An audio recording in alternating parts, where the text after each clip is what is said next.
Mr. Bean? What's a cup of tea? What's mushy peas? What's the biggie thing? What's all this then? Hello, everybody, and welcome to another episode of What's All This Then? It's a podcast about the United Kingdom, with new episodes every Monday and bonus episodes every Thursday. In our most recent Finest episode, we were joined once again by the wonderful Howell Dawdy, and as promised, together we watched a full episode of the 90s cult classic British game show The Crystal Maze, which we also previously covered on a main feed episode with Howell. So if you want to hear that bonus episode, then head on over to our Patreon at patreon.com/what's all this then. But today on the show, Blackadder, a TV show that I never watched, and so I was unable to come up with a funny little intro for it. Great. That's great. Perfect. That's funny in itself. It's sort of meta humor, Charlotte. But what we do have today is a podcasting legend as our guest, and he has got a Wikipedia page. So why don't I introduce him through the medium of theme song? He Yay! likes this old British sitcom that follows characters through history. So on our podcast, he has come to chat with me and Libby. Hayes Davenport, Hayes Davenport. He's been on Jeopardy. Hayes Davenport, Hayes Davenport. He's got a social studies degree. Hayes Davenport, Hayes Davenport. He wrote on Family Guy. When we went on his podcast, he almost made me and Libby cry. Secretly, he's a nice guy. I'm Charlotte Blackadder McDonald, and I'm joined as always by my very own Baldric. It's Libby Watson. I didn't almost cry. I just had a slightly bad time, but I didn't almost cry. I just did almost cry. Yeah, that's tough, isn't it? To hear Family Guy said in the Blackadder theme? No, you don't understand. This show, like, I haven't watched the show in 30, maybe 25 years. Yeah. And hearing that theme song and hearing my name be like I'm inside the show. You're Blackadder. That was as moved as I've ever been guesting on a podcast. Okay, well, I'm really glad you said that, because your expression, at least to start off with, was completely unreadable. Which would, to me, was quite fun. I got actually misty. I swear to God. I mean, like the show I had. We'll talk about, of course, in great detail. But I had the VHS box set and watched all 4 seasons hundreds and hundreds of times. And I was a kid who didn't really understand it, and like many people, I was brought into it by Mr. Bean. I think from going to a video store where they had it on the shelf, like next to Mr. Bean. Right. And there was this feeling of like, okay, once you've watched all, 9 episodes of Mr. Bean that were ever created. Yeah. This is next. This is how you like pursue Mr. Bean into other projects. And man, it was so important to me, but has not been very important in my later life. Interesting. Okay, yeah. I also have been pursuing Mr. Bean basically this whole time. Just trying to get that fucker. That's Rat Race. That's what Rat Race was, right? You know, I remember seeing the poster for that. Yeah, I remember seeing the poster for that and being 12 or something, and being disappointed in him. Oh, really? I was like, that's Blackadder and Mr. Bean. Why is he doing this? Which is but maybe a bit of a cynical thought for a 12-year-old to have. Possibly. Yeah. I mean, I was probably, you know what, let's look at when it came out, because I have a memory of it being in the cinema when I was going to see Lord of the Rings. Rat Race 2001 film. That would fit with Lord of Rings, wouldn't it? August 2001. Yeah, that was for sure a poster I saw. You didn't at Lord of the respect Rings. that movie. No, I didn't respect that movie. I didn't respect Johnny English. I don't respect Rowan Atkinson. I barely even respect Mr. No, I can't even bring myself to say that. But you did Mr. Bean already, right? We did Mr. Bean. We did do with Mr. Tom, Bean. yeah. Okay. That would have been a good Doughboy style edging technique saved that one. I don't think the Doughboys have the personal discipline to practice edging in any way. Well, I'm saying with McDonald's, not in terms No, I know of you're saying with actually McDonald's. nutting, And I'm which saying- they talk about on Okay, every then- show, then but Libby's- they do have the discipline to do it when it comes to McDonald's, Yes, but not but when not it with comes to jerking off. Comes. No. Yeah. No. Mitch has got to be desecrating that. Shower drain, I believe, is the joke Mm-hmm. on the Doughboys podcast. Charlotte, when are we going to have a long-running joke about one of us coming in the shower? I think it should be a joke about us coming in the bath, right? I think that's more British. It is more not? British. Yeah, Yeah. we just recorded Gareth Reynolds' podcast, and while recording that, he reminded me of the British thing of sharing bathwater. Oh, Hayes, are you familiar with this? no. I'm really sorry to tell you about it. It's basically a thing where, one family member has a bath, and then You just get right in, huh? well, you keep the bath water. If you're lucky, you top it up with a bit of hot water from the tap. This was just But- a temperature issue. It's not a cleanliness issue. Because I deal with this every day. My kids go consecutively, not concurrently, Yes. into the tub. And it's a little tub inside the thing. And we always dump it out because by the time the first kid is done, it looks like consomme. Oh, Now, I wanna Hayes, you're be- so posh. I want to be clear as well. This is a thing that Libby did and I did not do. It's not a British thing. It is a I British believe thing. it is a British Okay. thing, but I was privileged enough to get my own bathwater. Right. So that was simply my life. And so on And the scale and of like which picture one is who's posher, posh, it's just another detail. It's just another data Exactly. point. It's another Right. data point. Yeah, And I'm we- sitting here thinking, oh, must have been nice Yes. having your own bathwater. Bloody hell. Because that's how I talk. But Libby, Obviously. you were refined enough to think that Johnny English was bad, and I unfortunately thought that's Mr. Bean, but now he's a spy now? Oh my god, that's so cool. And I actually really liked it. So maybe So that was nothing to do posh with of me. poshness. Yeah, it was posh of you to have refined taste, I think. That's true. What about the Bean movie? Do you remember having feelings about that? Oh, Hayes, we did a premium episode about the Bean movie, and Yeah. I had a similar experience to you listening to the theme song for the first time in 25 years, watching that movie for the first time in 25 years, and realizing I knew every fucking beat of it. Yeah, okay. And I still loved it, and it was good until about the last, I don't know. I mean, really the last hour, honestly, but, the last half an hour maybe. It's fucking great. It's great, really and good. people Yeah, should it's watch great. it. It's really, Yeah. really good. I remember being very satisfied, and that was something I was like fully engorged in preparation for. The excitement Yes. around that movie. Yeah, absolutely. I mean, look, the hype was crazy because it was the ultimate disaster movie. What's he going to get up to this Tell me time? about this, because like I have seen it stylized like that in the Mm. past, and like on Netflix it shows up as being the ultimate disaster movie, but I don't remember it being called that at the time. Is that a don't new thing? I don't think it was called that, Charlotte, right? I think that was something that was on the posters, but it wasn't called that. Or maybe it was called that in international releases or something. You know what? We should have done Yeah. this, shouldn't we? Bean I just movie, remember it 1997. being called Bean. It's just called Bean. And then Wikipedia says also known as Bean the Ultimate Disaster Movie and Bean the Movie, which that doesn't really explain anything, does it? I want to go ahead and say that in some countries it was, because there is a different version. The American version, I think, or the British version is different than the I think international American, version. and then there's an international version that Yes. has some stuff. Like I think because this is very important. The turkey on the head, Yes. right, was not playing for. I think was not playing for British audiences because We'd maybe already because seen they it. had seen it already in the Christmas Yeah. episode, and so that doesn't happen in the international version. It just goes straight into the microwave. That's right.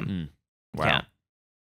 I mean that's huge, and that's just the kind of funny stuff we talk about on this show, isn't it, Charlotte? Yeah. You know, when Yep. Mr. Bean put a turkey on his head and when he didn't.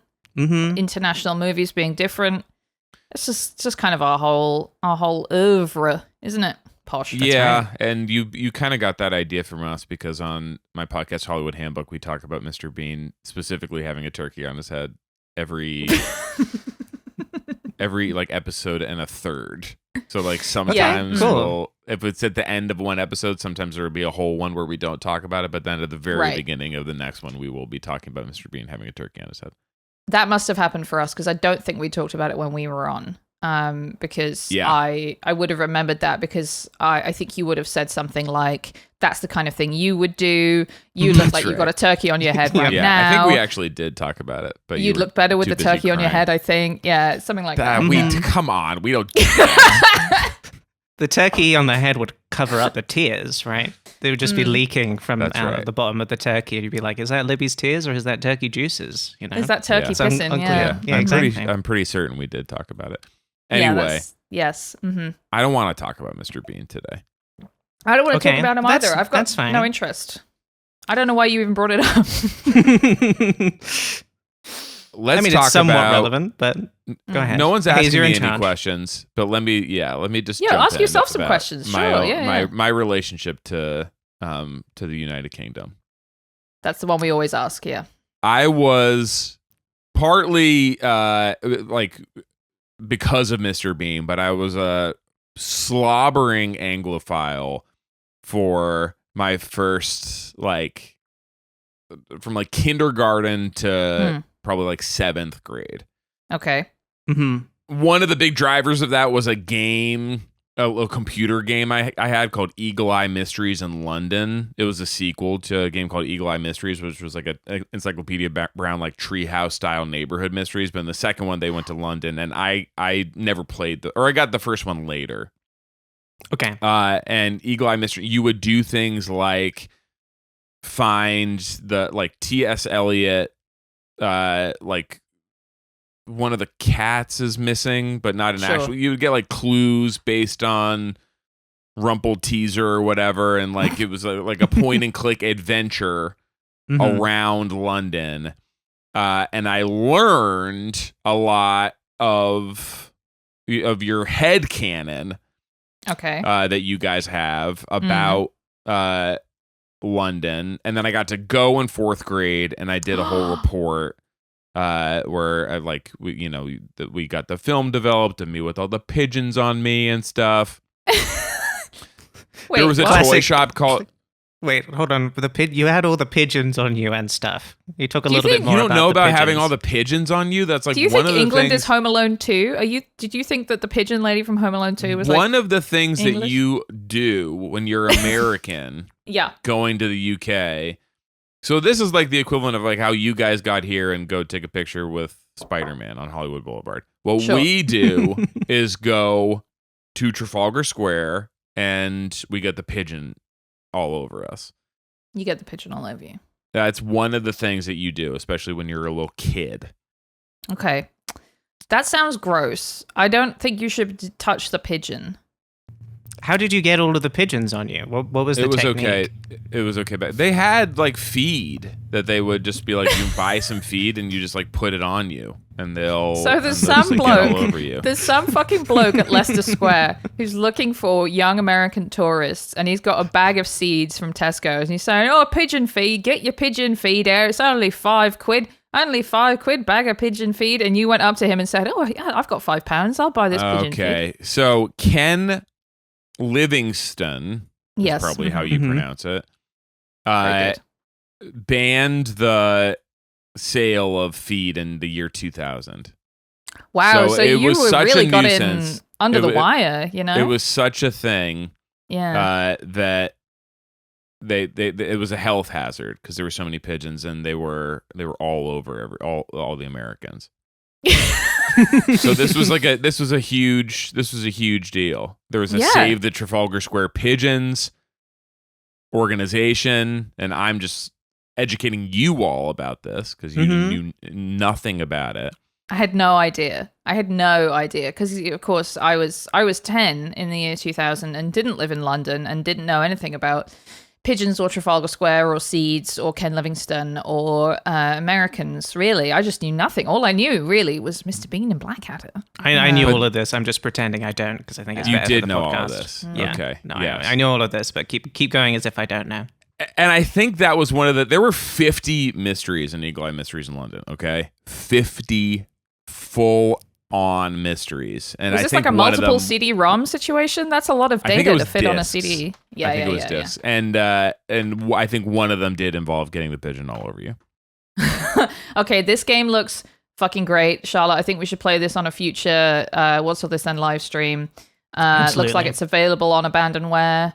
It's on DOS, which is great because I just recently learned how to emulate DOS on my computer. So we're fucking flying. I mean, that's a whole episode basically. We could do that. Could be a premium episode. And equally, I think perhaps future Sounds British like Sword I'm of not the going Week. to see one dime off this. I think one dime would be about the appropriate fee based on our Patreon intake and how many people will cancel their Patreons after we release the Eagle Eye Mysteries London episode, which is just audio of us clicking around and going, wait, go over there again. No, wait, hang on. What was that guy saying? Let me ask you this. I have a few memories I need to, like core memories that I need to kind of grill us about. Dredge up from that trip. I remember I got these like little comic books that people were reading. One was called Beano.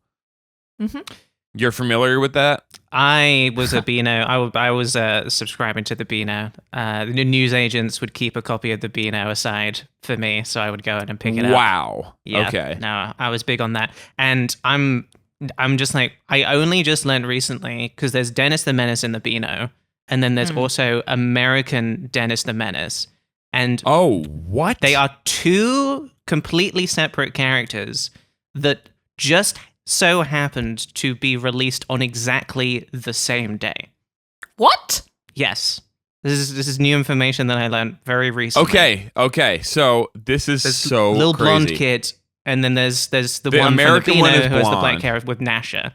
Yeah. So I was actually the next question I was going to ask was, I remember the main Beano kid was this like spiky black hair kid. To me he was kind of Calvin coded. Right. Okay. Calvin is one of our little scamp characters. He's the guy who pisses on stuff on Yes, people's that's right. bumpers. Yes. Right. Yes. And you're telling me that character is named Dennis the Menace. Not just Dennis, but Dennis the Menace.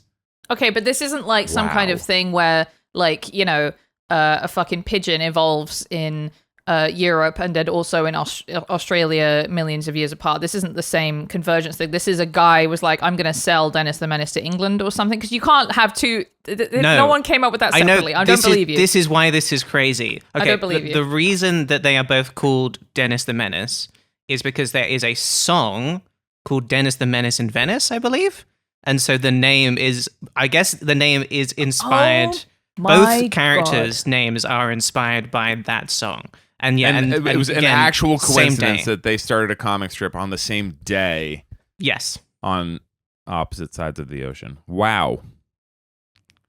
Can't believe I wasted that on the Blackadder episode and didn't save it for the Beano episode. But I mean, I simply couldn't hold that in. Are you talking about doing a Beano episode? Is it that prominent a thing? It really, I would want to do a really Beano stuck episode. with me, obviously. Yeah. Wow. Yeah. Now, I also got an orange soda in one of those sort of shapely bottles you guys have, the 1 liters. Oh, the fuckable ones. Yeah. Yes. Mm-hmm. And there was also a blackcurrant flavor, which was crazy to me at the time. I didn't know what it was. I still don't. Mm-hmm. Yeah. And I remember it being called, was it called Tango? Yes, Tango. We do have Tango. That's a soda? Yeah. Yes, Tango's great. Yeah. Got it. Okay. Except they made the sodas bad now. I was going to say Zango, but it was called Tango. Yeah, yes. No, I mean, I guess Zango isn't any sillier really than Tango, but Tango was fucking great. Yeah, maybe Tango it's still around. Okay, yeah. Now I'm recognizing this logo. Well, unfortunately, a few years ago they made the sodas woke, and they banned like full sugar sodas or something in the UK. So if you buy, for example, if you, I don't know, go to the Eagle Rock Irish store and see a can of Tango on the shelf and think, oh, that would be nice to have a little taste of my past and buy this Tango. You know, sure, it's overpriced for a single can of soda, but you can't put a price on memories, can you? And take it home and then take a sip and it tastes wrong and it's just awful and it's it's just that you start to think, did my memory fail me? Was maybe everything that I remember that was good wrong? And then you look at the ingredients and it's got fucking aspartame in it now. Wow. You call it aspartame over there. I've never heard it said like that before. I have to go. I have to be somewhere else. I will say, sorry to come at you for that one, Libby. It does sound, again, it sounds like the posher way of saying aspartame. No. Oh, it totally does. Aspartame. It does. That's a data point for sure. Yeah, that is unfortunately a data point. I can't wait for us to do. I think we should build up to the Libby versus Charlotte poshness episode. I think that's got to be something that I don't think it's necessarily our McDonald's, but I think it is something that we should hold out on for as long as we can until basically we can't take it anymore. Maybe do it on the premium feed. Maybe we should have like a March Madness style, Munch Madness style, some kind of bracket of our poshness in which we put various aspects of our poshness against each other, because we just did an episode about posh people, Hayes, and I was trying to do some research into, I wanted to find like a sociologist who had done a paper about like what makes you posh in Britain. And I don't know whether I'm just not good at Googling anymore, but I couldn't fucking find one. I really don't know what is posh, you know? I also, around this time, I got a little Punch magazine compilation where, like, every single thing in it, I didn't understand one word because it was all about class coding. Yeah. And what all the different classes were up to. I've got it on my shelf somewhere. You've got the Punch magazine? Yeah. It was like a book of compiled punches around here somewhere. Yeah, we'll look that up, and maybe that'll help us decide which of us is posher. I would like to read I that. did find it wasn't like a proper study. It was just like a survey where people were sort of voting on things that made them. Yeah, I saw posh. that. Yeah, So we got that one. Disregarded it as foolish because it was YouGov. And you know, I want some twat to have written about it with academic terms. Disregarding the YouGov is foolish. Mm-hmm. Yeah, Pretty problem. Posh. It's not. it's just quite posh. That's a data point that Charlotte was like, this is usable for the show. It would be fun. I still think it would be fun to go through that list. But we talked a lot about posh twats on the Posh People episode. Wow. Yes. So there's more poshness to get into in the future. Yes, there's so much to poshness that there's different levels of poshness that and yet now he's going and he's looking for his Punch magazine. Without no, just disconnect. Why not? Yeah, just leave us behind. Get your punch. It's like we're holding on to him and he's off the cliff. We're saying, just reach a little further. The headphones have come out. You've got your punch. You've got your punch. He's got his punch. Charlotte. Utterly British humor. Oh, and it's got the U in it too, so you know it's the British. The Punch Book of Utterly British Humor. I think. I mean, this was really bad. This is a very bad magazine, from what I found. Okay. Among the contributors, get ready for this. Yep. Humphrey Littleton is a contributor. Mm-hmm. Larry, just Larry. Just Larry. Just Larry. Okay.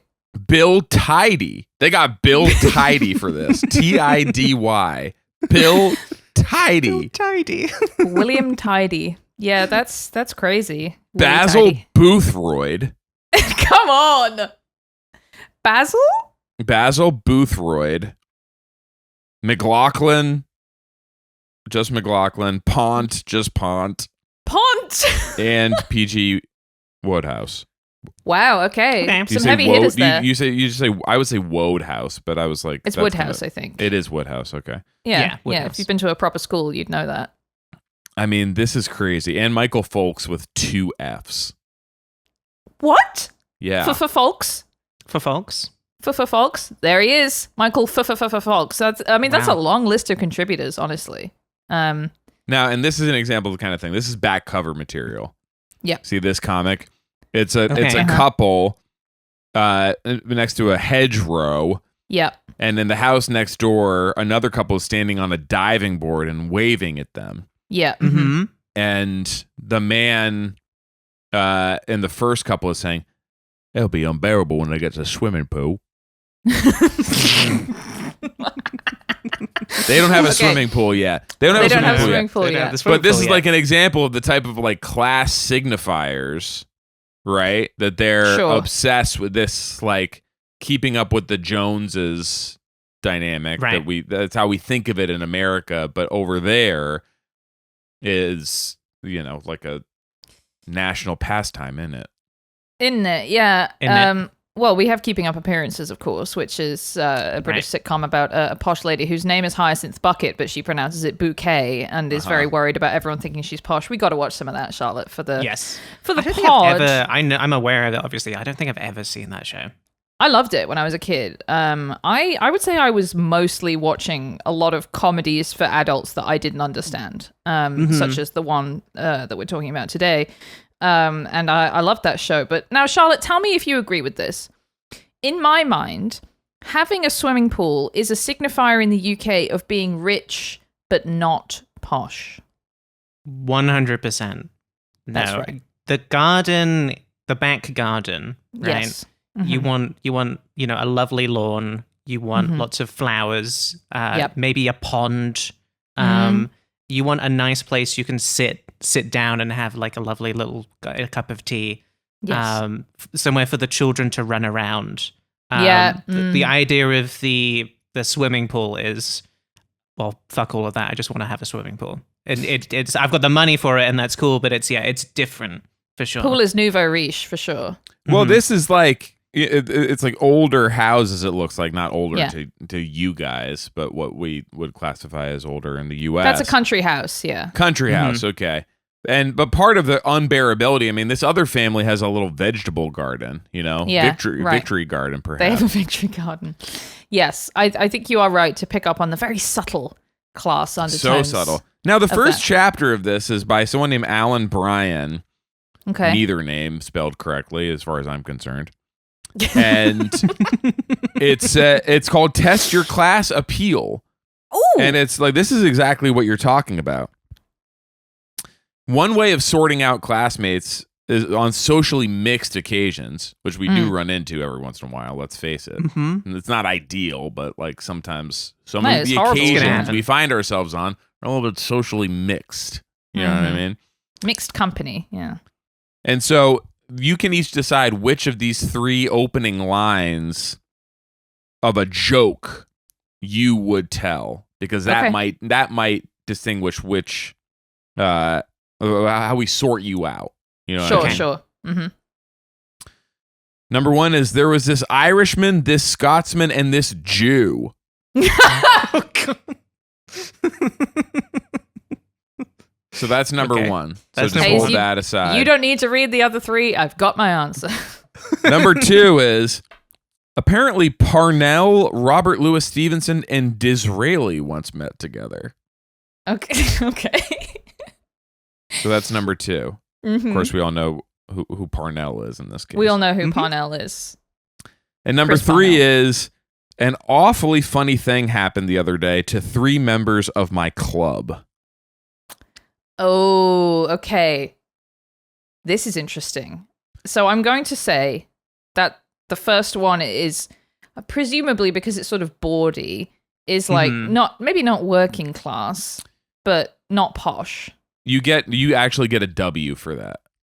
Then they do assign it like exactly how you did, which was that's what working. That's what you get a W. That's a working class. Okay. Wow. Okay. That's a working class. Yeah. And here's my my neuroses working overtime. I think the third one, maybe it's not posh to talk about your club. Like maybe showing off that you have a club is actually a little bit frowned upon by the true poshos, the proper upper crust. But therefore the middle one is the really poshest one. Wow, that's so interesting. That's wrong, but what it suggests to me is that you're so posh. You look at the posh answer and you think, that's not actually that posh. Well, yeah, or I'm so not posh that I have all of this anxiety about class, which I wouldn't have if I just had a bloody title. If I was the Duchess of fuck. Middle class jokes it says, we'll hope to pass as historical or cultural anecdotes and confuse any listener who does not know that Parnell was Irish. Obviously, we all knew that.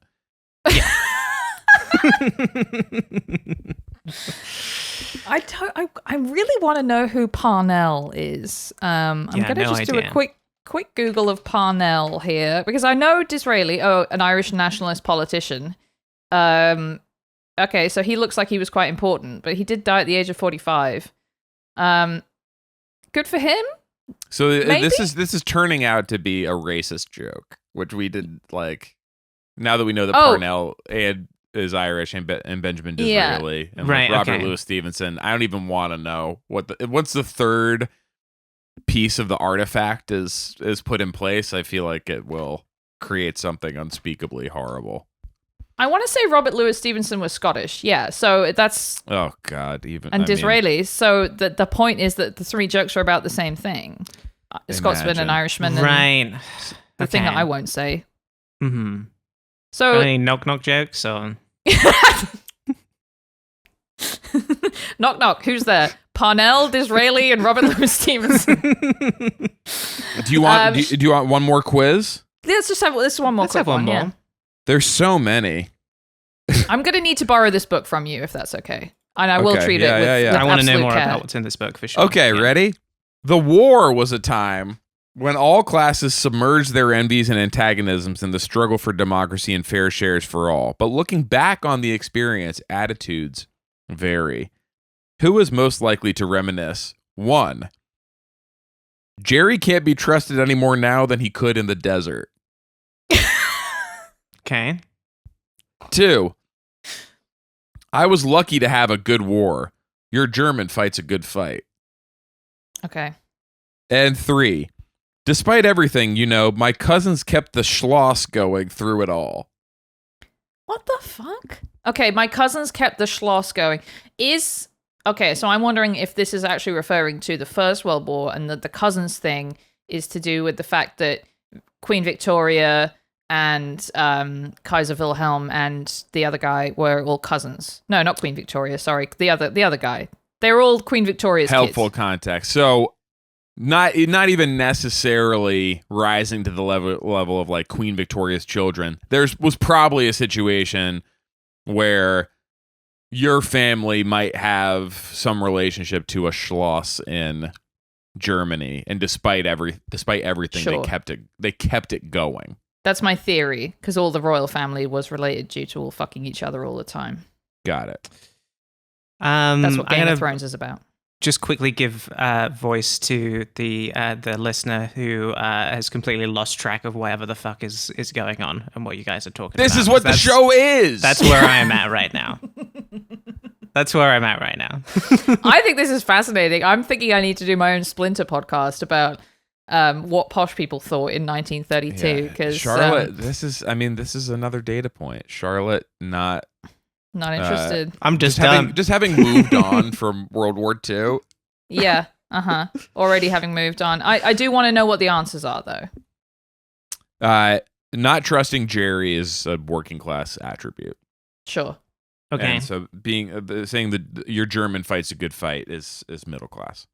That makes sense. Both of those were in order.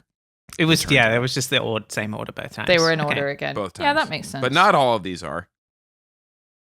Okay. I'm gonna want to do the rest of that quiz. Charlotte, should we do our British Thought of the Week? Yeah, let's do something stupid. Tea's quite nice. What happened to Noel Edmonds?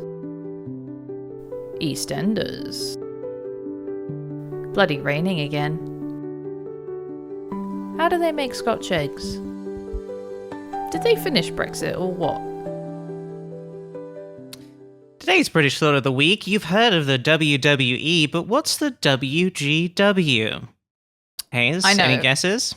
I know. don't Ooh, I know. know. Miss, I know. I know you know, Libby, but I want to see if because we Hayes talked can about get it, right? We yeah. did, yeah, we talked about it. Maybe, is it a walloping good wank?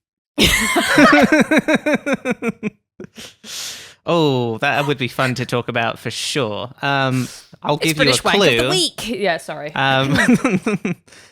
The W and W from WWE is the same W's in the WGW. So really what you're looking for here is the G. What? World and wrestling?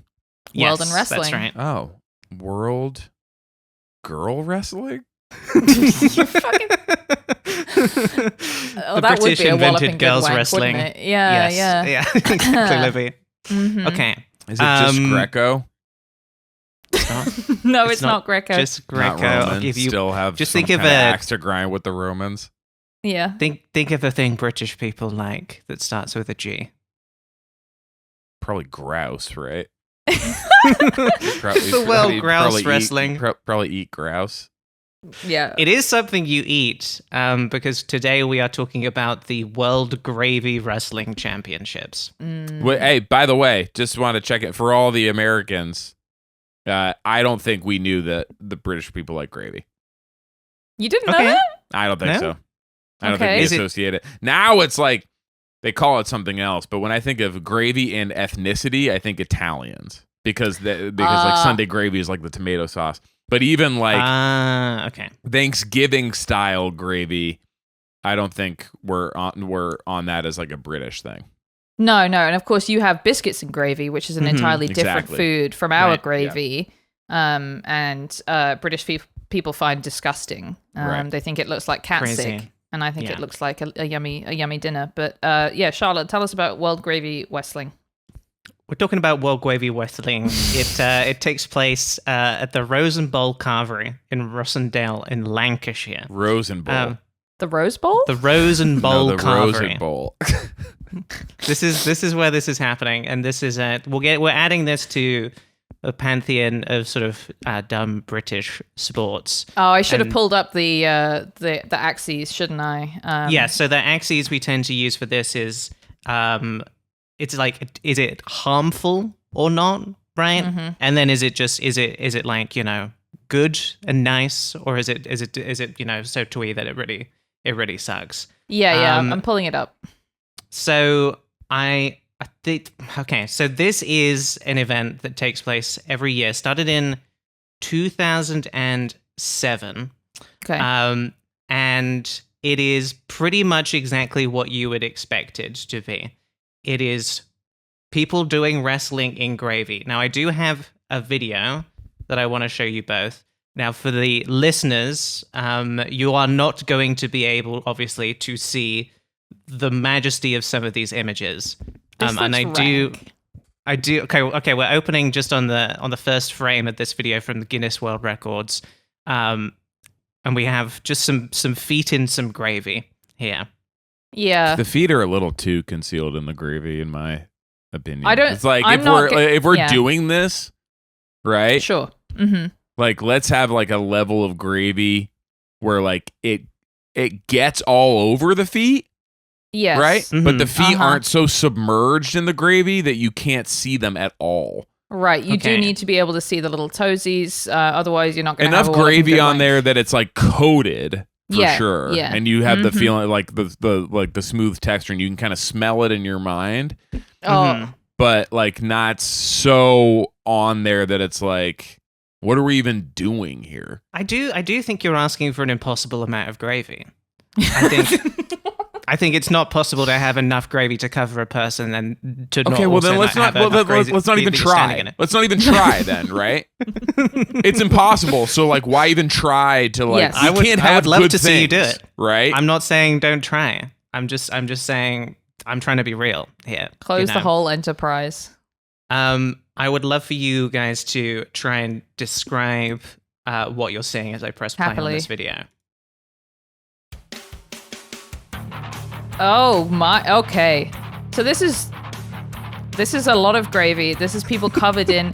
Okay, so I have a lot of thoughts immediately. Whoa, that guy looks like he's from what's that fucking Robert Eggers film, The Northman? Mhm. He does look Yeah. like he's the Looks like Northman, the but Northman. if He's the the- Northman that's was the covered in Northman. gravy. Yeah. Yeah, yeah. I mean, gravy and blood not all that dissimilar. Sure. Yeah. This I is mean, a, where does this gravy is a come from? This is Yeah. a particularly dark gravy, or maybe I- maybe to you it's normal.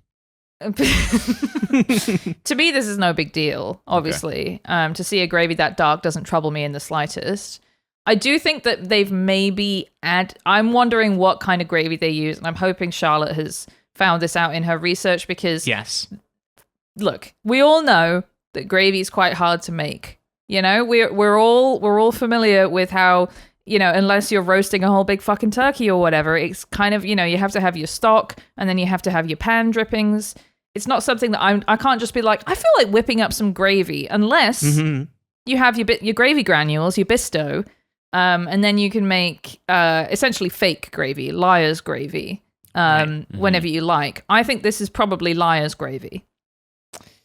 I'm happy to tell you what kind of gravy this is. Please. In just a moment.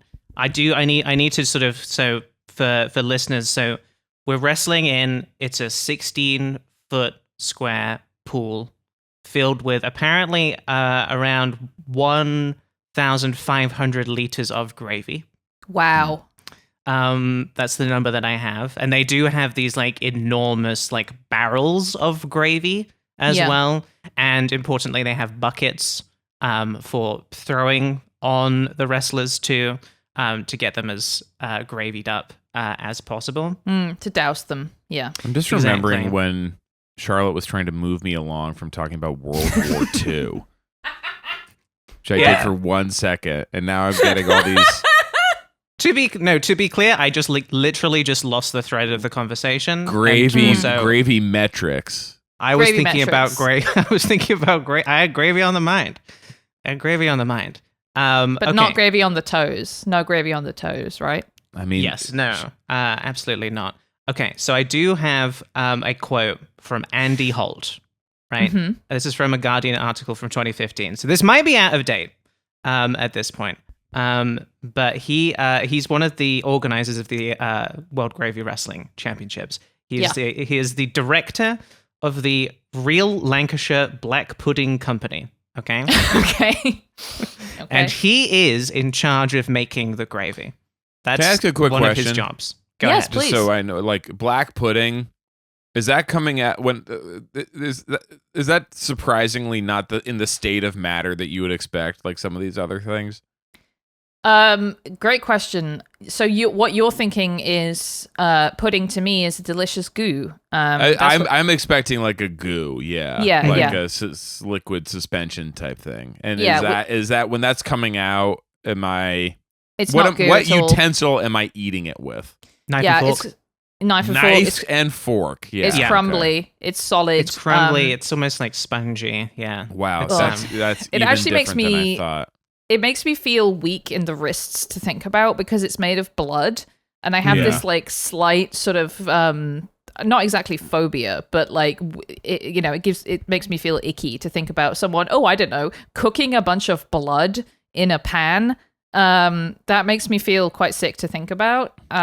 So it is a that is what we're talking sausage. about. They call it It's a sausage, but it's that even that doesn't do justice to its like crumbly nature. I think it is crumbly. It's crumbly is right. It's got a unique texture about it, for sure. Well, Andy knows a lot about making both black pudding and the gravy. But because you asked the question about how real is this, he did say, we found that the meat smell attracted wasps. So he did originally, early days of the World Gravy Wrestling Championships, they did use real gravy. So there was a point where they did it, and they are capable of doing it. But at least at the time of this article coming out, they have moved on to making it with corn flour and caramel. Caramel? That's what he's saying. So this is caramel wrestling. It's kind of caramel wrestling That's at this really point. whack. I know. That is whack, isn't it? I mean, you know what's interesting though, and now And they're I'm all complicit because as soon as you get in there, if I'm doing this, as soon as I get, my face pushed into it, and like ground into the bottom of the little pool, and my lungs are filling up with what I thought was supposed to be gravy, but instead it's caramel. Instead, it's caramel. Yeah. I'm immediately calling it. I mean, like I'm sending Guinness home. And apologizing that we wasted their time. Yeah, Mhm. I'm so sorry. Someone has told you that you're here to... What is the record even, actually? Biggest gravy wrestle? Most gravy in a pot? The reason that there is a Guinness World Records video at all is because, I mean, it's the classic thing where you get Guinness to come and you pay them to come and do some publicity for you so you can get in the book. They were doing like it's literally a record like person who has won the World Gravy Wrestling Championships the most times. It's not even like biggest like pool of gravy or anything like that. It is just how many times have you won? This guy, I've forgotten his name. He's one of the big winners. He's won like six times. This guy we're looking at who is slick with gravy, lovely long hair, big old beard. Sure. I do want to watch a little bit more of this. The main things I have to watch out for are no eye gouging, no choking, Oh, golly. That's no the ref. drowning, no weapons being That's used the in ref? grave. Yeah, that is We the have ref. problems before. Did you see You're he had he has a referee's uniform on, and he Yeah. says the main things I have to watch out for are like different rules about the match. What Sure. else? What else does he need to say for you? What do you mean? to not be For the- surprised that that's the ref? Well, I just think that he should be a little bit cleaner. Yeah, Well, he he's gonna does- get all covered he's in gotta gravy really though, get in isn't he? there. Yeah, he has to see about whether eye gouging is happening, and it's hard I to think see he should in be- the gravy. I think he should be above the fray. I think he should stay out of it and judge from afar. Okay, it does say no choking, no drowning. I see here in the Yeah. captions. That's the thing he's looking Um, out for. No choking, no drowning, no weapons being used in the ring. Now, I do think he's just being a little bit silly for the cameras because it does Sure. seem like gravy wrestling is not all that deep. And I'm not a wrestling head. I don't know if either of you are big on wrestling, but it No. does seem like the way that they are judging it is like wrestling ability is one thing. It's like one element of it, but otherwise it's like how funny were you? It's And- kayfabe. This is kayfabe. It's kayfabe. I'm happy to say that the world gravy wrestling does not seem to be real, from what I What? can tell, which is crazy. Okay, this is Um, actually changing my opinion of it because it's one thing to be like, okay, WWE is fake, but I guess whatever it is people say about why it's fun to watch, I don't personally know, but I kind of understand it in theory. But saying, no, well, we all know that the gravy wrestling is fake, but it's fun to do it anyway or watch it anyway. Like, I don't know. The illusion is shattered for me personally. My thing is that politics is a bit of kayfabe as well. Oh, that's your and thing, that some is of it? these That's some your of these thing. some of these politics are actually a little bit like some of these wrestling guys.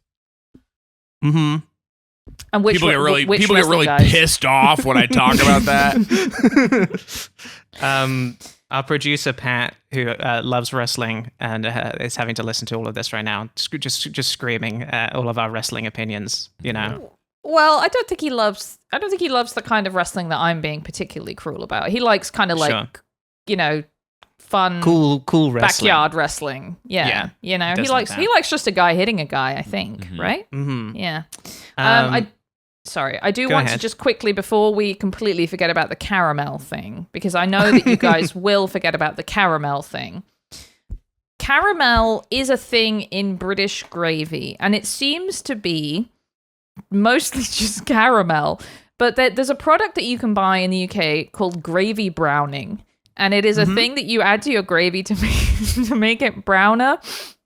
I remember my mum once sending me some because she just remembered about gravy browning. And I think I was telling her about making Thanksgiving food or something and how hard it is to make gravy. And so she sent me this inexplicable tub of black powder that was sort of crystallized, and it said one of the ingredients was caramel. So I think caramel is an ingredient in this thing that British people put in their gravy to make it browner. So it's not so insane for them to make it from corn flour and caramel, but I do Right. still object. You're saying if there's no meat in there whatsoever, then I'm not calling it gravy. And what they're saying is it's got elements of gravy and it's ultimately just like a brown sauce, therefore it is still gravy. Well, yeah, Right. I mean, there's vegetarian gravy and stuff, obviously, but to Of me, course. gravy is made of like leftover bits from cooking something plus stock, which you have to make, because if you don't make it, then you're a twat, I guess. This We is need black to look pudding, at by Libby's the way. black pudding. Please It look at looks Libby's black pudding. so much worse It than does I look remember really it being. crumbly. There's like, it looks like a countertop. Yeah, I was just thinking the exact same Mhm. thing. This is a countertop from like 2002, maybe, Mm-hmm. or a coaster, perhaps, made of some kind of like It does eco-friendly. absolutely look like coaster material. Yeah. This is recycled something. Recycled shoes has been turned into a coaster, and actually, no, it's not. It's a delicious pudding that you're going to get to eat with your breakfast. But this is a storing away black pudding. Like the Lancashire black pudding, people would look and be like, "Yeah, of course that sucks." Like our whole thing is that Yep. sucks. Yeah, they to say assume that. haven't that's what seen Andy Hall is saying. seen a good one, and the good ones are from Lancashire actually. Yeah. They say, "Ee, that one looks rubbish." Except I'm doing Yorkshire there, not Lancashire. I'm That's gonna just Yorkshire. Okay. yeah, that's Yorkshire. Yeah, They go. Ee. They go. Ee. From They do. Yorkshire. I'm not exaggerating. They go. Ee. Ee. Lass. Charlotte, do you want to just quickly put this on the Yeah, let's on the have a look axis? at the graph. Yeah. So one of Okay. the key things about this, right, is harmfulness, right? And Yeah. so I do, because that's definitely not something that we've hit on yet in terms of gravy wrestling. 2 people have gone to A&E as a result of wrestling in gravy wrestling. And I do need to read you the full quote from The Guardian, from Andy Holt again, Mr. Gravy himself. Yeah. Or I think it's actually... it's quoted as gravy monitor somewhere else. He's the gravy monitor. Sure. 2 of them ended up in casualty one year. One dressed as a nun, the other as a goblin. They turned up at reception covered in gravy. The receptionist took one look at them and mistook them for perverts. Told them, "We don't want your sort here." Luckily, the Rosenbolt's landlord's sister is a nurse, and she was able to persuade the hospital they weren't getting embroiled in some sort of perversion. And you That's said, what Libby, Andy I said. know exactly what you're about to say. Oh, they have to treat perverts too at the hospital. Yes. But when you are a non-pervert being treated in a pervert hospital, it's different. It's different. It's You just know, different. you're in line behind a pervert when you go to hospital. Like, you've gone there because you've done something that's not perverted. Like, I don't know, you got your hand stuck in a cow, and you've brought your cow with you to say, "I'm so sorry, but I got stuck in the Right. cow." But then Well, the guys ahead of you. we don't have lines at our hospitals. You should try, Right, sorry. try charging money. No, but that is actually a bit of a scandal, isn't it, Charlotte? You can't say fuck off to people from the hospital. I mean, Yeah, in the no, hospital. it is silly, but maybe they're doing it different in Lancashire in 2015. Oh, they don't. I'm They not don't have entirely sure. NHS in Lancashire anymore. No, they've got something No. else. No, they I don't. don't know. Oh, sorry, you don't have a right to healthcare in Lancashire anymore. If you're a bit perverted, according to one nurse, it's outrageous. Bloody When disgrace. you're in traction, like when you are like fully in a full body cast at the Mm-hmm. hospital, and a pervert comes in to sniff you. And there's And you can't do anything about and it. There's nothing you can do, and the nurses and Nothing you can doctors do can't about do it. anything either because Yeah. the pervert is allowed to just have like free reign in this hospital. A And what's pervert's crazy always about covered in that- gravy. Yeah, I think so. Yeah. Yeah. And that's good because you can identify them. And what's crazy about that is if the pervert sniffs you and you can't do anything about it, but then you kind of realize you kind of like that, then you've become a pervert. That's and you're right. suddenly Oh in the wow, right place. you've caught it. You've caught pervert. Yeah, absolutely.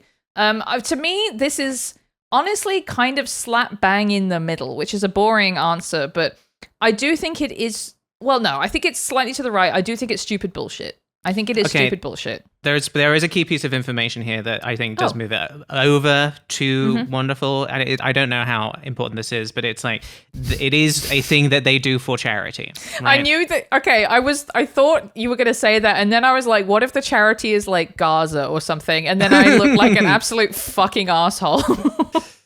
They're raising money for Israel by doing gravy wrestling. Is what For they're the doing. No, IDF. yeah, that's what they. Yeah, okay. So the East Lancashire Hospice seems to be the big one. Now, one thing I would really like to get your guys' temperature on this because I watched multiple videos about it, and they would always say we raised about £5,000 Rubbish. for charity. This was the thing. I was like, there are lots of people that come to this event. Like they'll sometimes like have 1,000 people show up. It does happen once a year. It does seem like a lot of money goes into it. And I was like $5,000 from that. It's obviously good. It's a net positive. It seems low to me personally. Yeah. I mean, look, I don't know. Maybe it's hard to raise money in East Lancashire for the hospice. Maybe that people don't have as much, for example, disposable income as people who watch our Twitch streams. But like, come on, $5,000? Why not do something that doesn't cost that much money? It seems like it must cost a lot of money to fill a fucking swimming pool or whatever with gravy. Hayes? Sorry, there aren't a lot of whatever animal they make black pudding out of donating to your Twitch streams. Obviously, they haven't earned a political voice on this show. Whatever animal that is, probably mares. It has to be a female horse, because if you make black pudding out of a male horse, I'm sorry to tell you, it doesn't crumble right.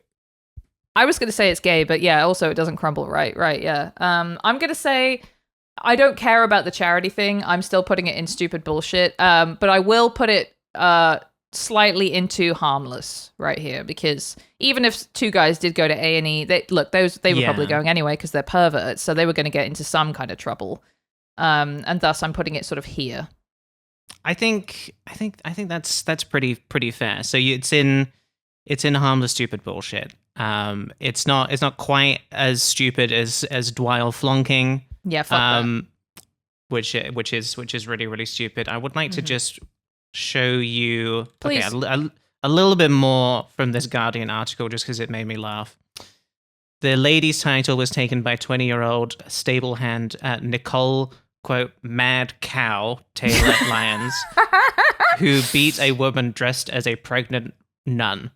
Never again, said the victor, who revealed she had prepared for the competition by getting pissed all weekend. I thought that was good. Okay. I like that a bit. That's making me feel just a very, very slight bit of patriotism there. And just it can help to have something kind of savory.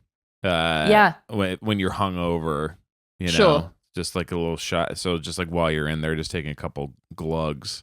Just slurping down. If like sometimes when you use something with cornstarch, you make cornstarch something and it's got like little lumps and you get these sort of like little cakey lumps of cornstarch. Yes. Just have a chew on a couple of those and you'll sober up. That makes it a complete nutritional experience. Yeah. Sure. Sure. I'm kicking for myself for not saying this right at the top. This is from the Lancashire Telegraph. Rules are similar to wrestling, but with the added bonus of gravy. So that tells you everything you need to know about the event. I understand it perfectly. I just want to watch a little bit of this video. Sure. In 2007, the inaugural World Gravy Wrestling Championships took place. Held in a supermarket car park in Derwent. Held in a supermarket car park is wonderful. This is the first, so we're seeing images from 2007 of the first one, where it is like paddling pool. See, this is what I'm talking about, right? Yeah. This is Hayes. You can see clearly defined toes. I can see the toes, this. even with the poor quality of the video. I can see as many toes as I really need right now. With the other one, the gravy's so deep, I need a freaking snorkel to get in there and just like see one toenail. Yeah, right. exactly. You can make that your character. You're the snorkel guy as you go. You're the snorkel guy at pervert. the Gravy Wrestling Championship. You're the snorkel guy. Took it on themselves to grappling gravy whilst bemused shoppers walked that was quite violent, wasn't it? Yeah. No, I mean they put on a show. The following year, however, people are going to take it too far. Is the thing with all of these. Saxteeds, Lancashire. And this fantastic venue with its bowling green and viewing terrace. So this talking is Joel, who has won Gravy Wrestling 6 times. This is a Witcher NPC. Each year, and in doing so, helping to raise more than £4,500 for East Lancashire Hospice. God, I love the gravy coming out. The gravy hose was too dark back then. Yeah. Well, they've used a lot of gravy browning in that, I think. Surely it's not real. Okay, we need to listen to him say this because it is important. Surely it's not real gravy, is it? Well, yes, it is. Well, This is such a Mike Ginn answered by my T-shirt moment. yes, it is. Oh my god. Just trying to get ahead of it. closed. But now I have more questions than I had before. Well, yes, it is. And shut the fuck up about it. Yeah, just don't even bring it up. I am upset about what looks like a very nice waffle robe that he's wearing that's surely going to get covered in Oh, yeah, it's going to get in absolutely... gravy. Don't it's ruin gonna it. get stained, for Don't sure. ruin it. Okay, just a few more things. Oh my And it's god, just, okay. just two images, okay, that I want to show you both that I would love you to describe. Because I will say that the photos on the World Gravy Wrestling website are really, really good, and I would strongly recommend people go and look at them. But I want to in particular show you this picture. That's a man's bum. That's a man's That's bum. a nude It bum. is a man's bum. That's a man's bum. And we can only imagine what view the ref, who is standing looking, what I would argue is at sort of the crevice of the man's bum. It looks like he's looking directly into the face of God here. Yeah. That looks nice though. It's Look at the glaze on it. I mean, like, yes, I get he's it. shiny. Yeah. he's shiny. Yeah, he's looking good. Gotta say. Yeah, I believe And the this feet are is looking Joel as wonderful. well, as evidenced by the next picture. Wow. Yeah. So Joel, I think, has been winning consistently, seemingly because he gets his cock out. No, you can't Yeah. see his penis on the website. It's been covered up, but I guess that's a thing that he does. Is just get it out and sort of look scared while covered in gravy. That's kind of his whole thing. In a supermarket car park. Mm-hmm. I can't. It's covered. His penis is covered with a little image of the WGW Championship belt, Yes. which is I don't know. It's bumping me that's an article of clothing that's supposed to go somewhere else. It's supposed to go like just a little higher up. It'd be like why Yeah. do you put a little emoji of a shirt on Sure. top of Yeah, Like- yeah, Mhm. yeah. So it should be a Um, cod piece. They should it should be a WGW branded cod piece instead of a belt. And That would have been nice. And I'm honestly struggling under the weight of what would be a perfect segue here, Charlotte, into people who wear cod pieces. The number of cod piece jokes Yes. in Blackadder, I Yes. mean, it's like 70% cod piece content. Well, before we do that, because the thing is, this is the worst part of the show to do a segue, because it's also, I need to say, hey, if you have any British thoughts of the week, please do send them to us to whatsallthispost@gmail.com. This has been British Thought of the Week. Then an ad plays, and now it's time for the main topic. So now it's time for the main topic. Welcome to the main topic now. We're in it. It's Blackadder. Yeah, I hope you enjoyed that ad for Customs and Border Protection. Cod pieces, yes. Many wonderful cod piece jokes in this show, which of course is Blackadder, which is how would we describe it? A historical comedy? History Yeah. comedy? I mean, and this is one of my questions. Like it felt to me, and I was like along for the ride. I was a kid and like used to not understanding what I was watching, right? Sure. But if I were to just like turn it on today, here's what I remember about Blackadder 1. Okay. Because there were 4 seasons, Yes. Yes. each occurring in a different time period Mhm. in Mhm. English history. Yes. Where this character, Blackadder, and his descendants, I guess, Mhm. I forget if that's ever really made clear, I think that's right. we're tracking these characters and their descendants through time. Sure. The first one, just called the Blackadder, Yeah. I believe, is Rowan Atkinson playing. So the setup is that Richard III actually won the Battle of Bosworth Field. Yes. That's a setup. Yes. Yes. And is that to you all like Are you asking if that's funny? imagine? Is it funny? Is it like how does that resonate? Is the Battle of Bosworth Field something where like even Gettysburg, like to Americans, like we know the Gettysburg, like what it is, Yes. but I don't think we know like the specifics of it. Okay, here's what I'll say. First of all, the first season of Blackadder is very different than It's different than the others. The subsequent Yes. ones. And the generally characters are considered different. the characters are different, generally considered to not be as funny. As far as I'm concerned, I never really watched it because I think I tried watching it a couple times and I was like, this isn't for me. I even tried watching it the other night and I was like, this isn't very good. So It I looks just skipped different. it. The others Yeah. are much more of like a sitcom, like a parlor sitcom style setup. Yes. The first season, I would say, is more cinematic. It's It had kind a of crazy way higher that they budget, got I to, read. Yeah, I think my understanding is that the budget of the first season was about double what at least the subsequent season was. Right. I watched the pilot this morning, and I didn't. What was the battle again? Bosworth Bosworth Field. Okay, so that's that's So I important. didn't know that. I was like, Okay. to me, I was watching it and I was like, this is sort of playing a little bit of the role of like a horrible histories for me, where I'm like, okay, it's a fun little story, and I'm also going to learn a little bit about English history and kind of trust that even though it's dumb, it's a dumb comedy, that at least the historical stuff is like somewhat accurate. That was kind of my feeling on it. Okay. I wish you'd told me that you were going to watch that episode because I would have told you any other episode, any other season, any other episode. Okay. They're all fucking bangers. Every other season, every single episode is great. Let me be clear. I'm so Libby. angry right now. I just Let don't me be even know. clear. I can't even look at you. Here is what I did.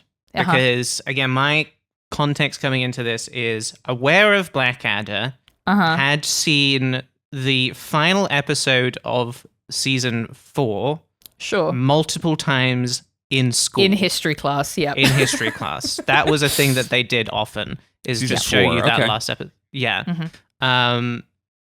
So that was what I had. So what I did is I watched that episode again, because I was Okay. like, that's the one I'm familiar with. Sure. I watched, and then I was like, what I want to do is get sort of like, it's not that I don't have enough time to watch lots of Blackadder. I had plenty of time. I just decided to only watch 3 episodes of the show. So I went to IMDb and I was like, I'm going to find the lowest rated episode of the show and watch that one as well, because the final episode is the highest rated by far. yeah. Sure. So I was like, I want to see what it was like at its worst. I want that context. And then I'm going to, this is what I did, is I added together every single IMDb rating of every single episode to find the most middle episode Wow. of Blackadder to also watch that one. Can I remember what that one was called? No, I cannot. It was French Revolution related. Okay. Oh yeah, that's I just watched that 3. one this morning. Yeah. That's season 3. Season Great 3. one. Mhm. Yeah. Yeah. Which also, there were 2, I think the median score was 8.2, which is really feels like quite high for Very IMDb. high. There were 2 episodes that had that score, and I watched the one that happened to come out on my birthday because, Oh, that's for you. Yeah. yeah, I was All like, right. Well, that was for me. before we get into Charlotte's thoughts about this show that is extremely beloved to me and very, very important to me and my sense of humor, my childhood, really one of the few nice memories I have, I want to address Hayes' question, which is, do we know about Battle of Bosworth Field? No, but I think it has perhaps has a little higher salience than an American equivalent would have, because it's in Shakespeare and a lot of people would have had to do Shakespeare at school. A horse. The horse, that joke is funny when he's wandering around happily saying, my horse, horse, and calling for a horse. That's funny. Because the it's in joke Shakespeare. is that he has actually won the battle, and he still is Yes. looking for his horse, but in a much more casual way. He's chilling. Right. And then he is, I think, accidentally killed Yes. by Blackadder's dad. No, by just Blackadder. Oh, it's by Blackadder. Okay. Blackadder There you go. sees the king, but doesn't know it's the king, and is like, he's coming for my horse. I'm just going to very easily chop his head off. accidentally protect my horse. Doesn't know he's the king, chops his head off to protect exactly. the horse. Okay, got it. Yes. In the subsequent seasons, I don't think it doesn't really, they don't really deal with as many like real sort of moments like that, other than going over the top in World War One, which is iconic and is used in, I wonder if it's still used today, but when we were growing up at least, used in both history class and English class when we were studying the World War One poets to teach us about how horrible World War One was, how pointless all the slaughter was, and how just utterly dreadful everything was. Other than that, I don't really think that there are like big historical moments that you need to know. You just need to sort of generally understand, all right, this is Queen Elizabeth. She liked chopping people's heads off. But the jokes are mostly about how she wants Blackadder to say her nose looks very pretty. Which also, Miranda Richardson. Miranda Richardson is so funny in the show. She's and so also, good. quick shout out to Nursey. Yes. Who is the Queen's filthy wet nurse. Yes. And so to talk about the dynamics of who these different characters are. Sure. Blackadder in the first season is just like a total dumbass. Yes. And he's Mr. Bean like. He's yes. And it's helpful for people coming to the show from Mr. Bean. I remember watching season 1 first of Blackadder and being like, I'm down. I'm along for the ride. Sure. That's kind of like Mr. Bean. And he has a manservant, like dung scooper named Baldric, who is smarter than he is. Yes. And I think that was a very classic, like Jeeves and Wooster. I don't know if they already totally existed at that point, but like that dynamic, everyone's like, we get it, we're in.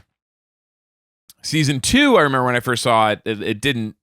At first, I was like, I don't need this much upheaval. But season 2, Blackadder is very like conniving, not smart per se, but is like has schemes, extremely vindictive, and grasping for more power within the court of Queen Elizabeth. Yes. Which is who Miranda Richardson plays, correct? Baldric is like a rat, basically, just like just like a human rat. Yep.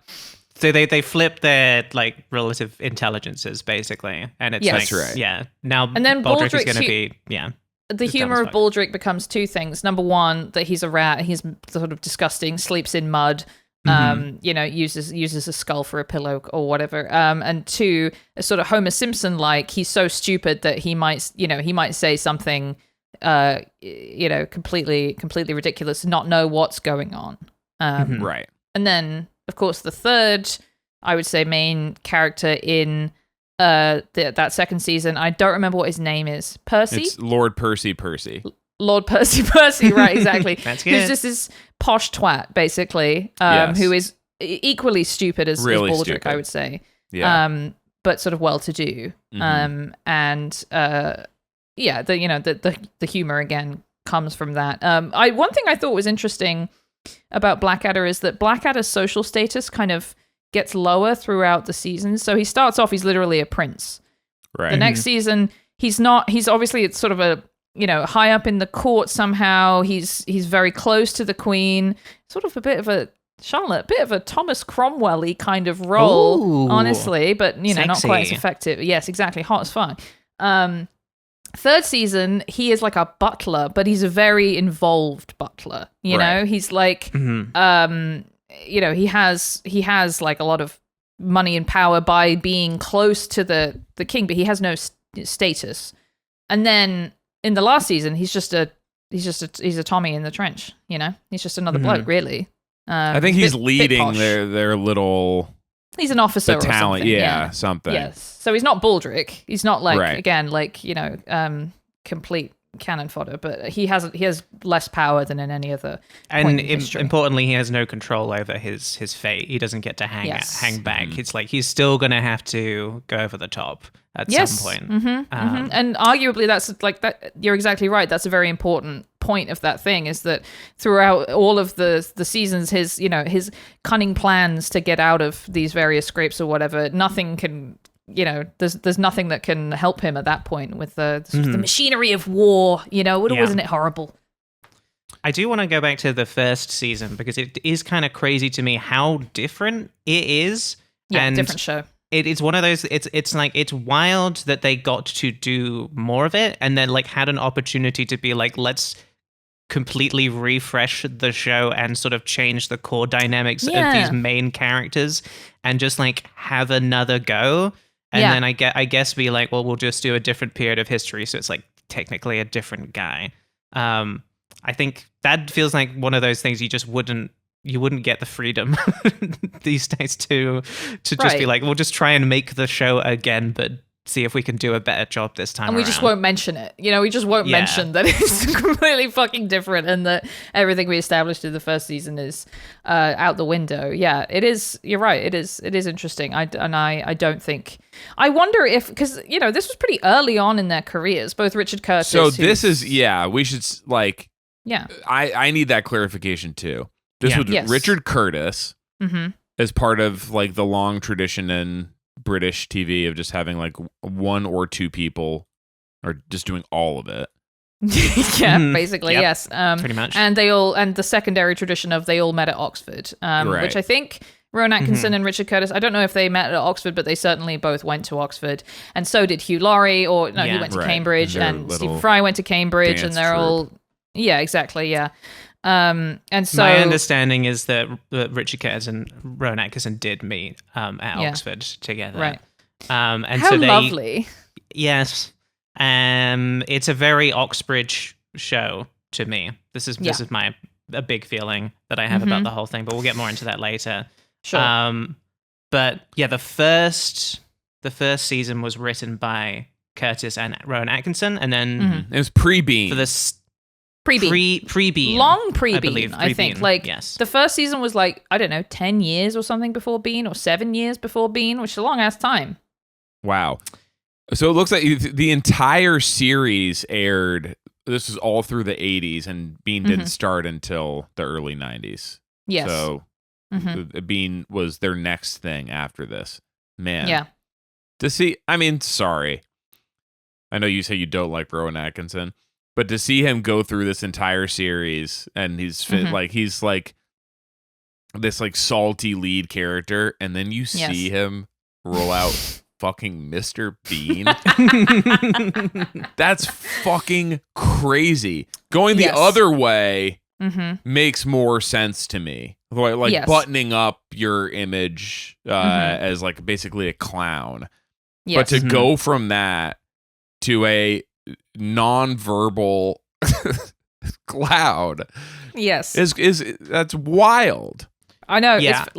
It's great. I think it's great. I think it's Richard maybe Curtis too. Now I'm doing this.